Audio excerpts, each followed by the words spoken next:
और कहा सुनो हमें कढ़ी चावल खाना है।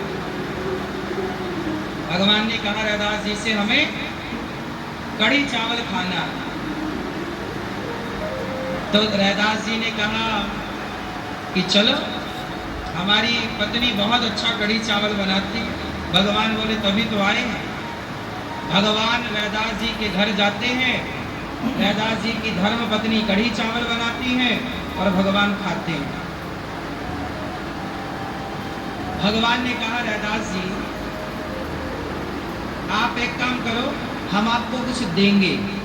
रैदास जी ने कढ़ी चावल दिया भगवान को तो भगवान रीझ गए, ये बहुत जल्दी प्रसन्न होते हैं, कढ़ी चावल में खुश हो गए। भगवान ने कहा रैदास जी हम आपको कुछ देना चाहते हैं। क्या? तो भगवान ने पारसमणि दी। पारसमणि जानते हो, लोहे में घिसो तो लोहा क्या हो जाता है? सोना। रैदास जी ये ले लो। रैदास जी बोले हम क्या करेंगे? बोले तुम जूता सिलते हो, कम पैसा आता है, पैसे की जरूरत ही नहीं है, ये सोना पैदा करेगी पारस। रैदास जी बोले प्रभु से ले जाओ, हमारा ये छोटा काम अच्छा है। भगवान ने कहा ले लो। नहीं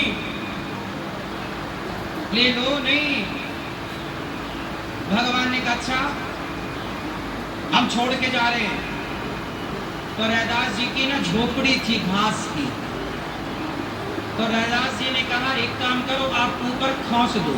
खोस दो मीन्स ऊपर रख दो।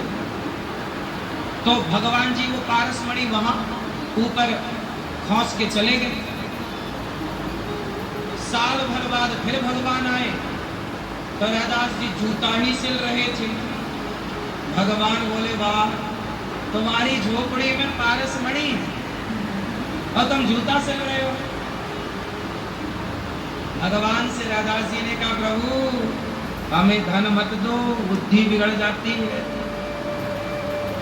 हमको जूता सिल के जो बच जाता है, पत्नी को परिवार को खिलाने पिलाने से जो बच जाता है तो उससे समाज की सेवा, वो संतों की सेवा करते थे। रैदास जी क्या करते थे? संतों की सेवा। जूता सिल के जो पैसा बचा लेते थे सेवा में। तो भगवान बोले ये पैसे तुम रखो तो ज्यादा सेवा कर पाओगे। बोले नहीं हमें ज्यादा कम का लोभ नहीं है। एक दिन रैदास जी अपने शालिग्राम भगवान की पूजा कर रहे थे तो वहां पर देखा कि वहां सोने की असरफियां पड़ी हैं, मतलब सोने के सिक्के पड़े हैं 2। रैदास जी ने कहा शालिग्राम भगवान से हे प्रभु आप सोना उगलते हो क्या?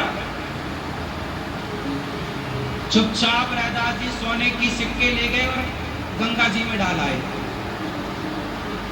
दूसरे दिन फिर वो सुलाए भगवान जी को, सवेरे जगाए तो फिर सोने के 2 सिक्के। रैदास जी बोले हे भगवान हमारी बुद्धि खराब करके मानोगे? वो दोनों सिक्के ले गए फिर फेंक आए गंगा जी में। तो अब की बार जब सोए रैदास जी तो भगवान ने सपने में कहा रैदास जी मैं रोज सोने के सिक्के देता हूँ, फेंक काहे आते हो? बोले प्रभु हमें जरूरत ही नहीं है। सुनो हम तुम्हारे लिए नहीं दे रहे हैं,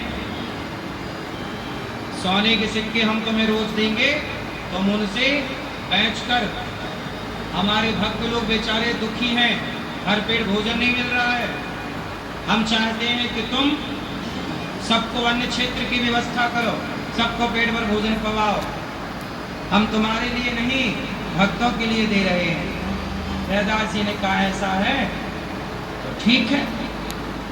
रैदास जी ने उन सिक्कों से भगवान ने और दिए तो वो धर्मशालाएं बनवाए, खूब अपना लंगर चला रहे हैं, अन्न क्षेत्र बांट रहे हैं, परंतु वो सिल रहे हैं जूता। वो अपना वो भैया प्रभु वो आपका काम है, हमारा तो यही है, हम तो जूता सिल के जो कमाएंगे। मतलब कितने ईमानदार हैं कि प्रभु से भी वो कुछ लेना हम भगवान की भक्ति इसलिए थोड़ी करते हैं कि भगवान हमें कुछ दें। हम तो प्यार करते हैं प्रभु से, बदले में कुछ चाहते थोड़ी हैं। ये तो काम आपका है, आप जानो। ऐसे ही गौरी गोपाल आश्रम में जो हो रहा है, गौरी गोपाल भगवान कर रहे हैं, हम थोड़ी कर रहे हैं। इसलिए भगवान का काम भगवान स्वयं करा लेते हैं, कर लेते हैं। हम व्यर्थ में अभिमान करते रहते हैं, हमने किया हमने किया। ये सब अज्ञानवश लोग अभिमान करते हैं। आप और हम कुछ नहीं करते, भगवान सब कराते हैं। सबही नचावत राम गोसाई, सबको नचाने वाले, सबकी डोर किसके हाथ में है? इसलिए सुखी होना है, इच्छाएं कम। सुखदेव भगवान ने कहा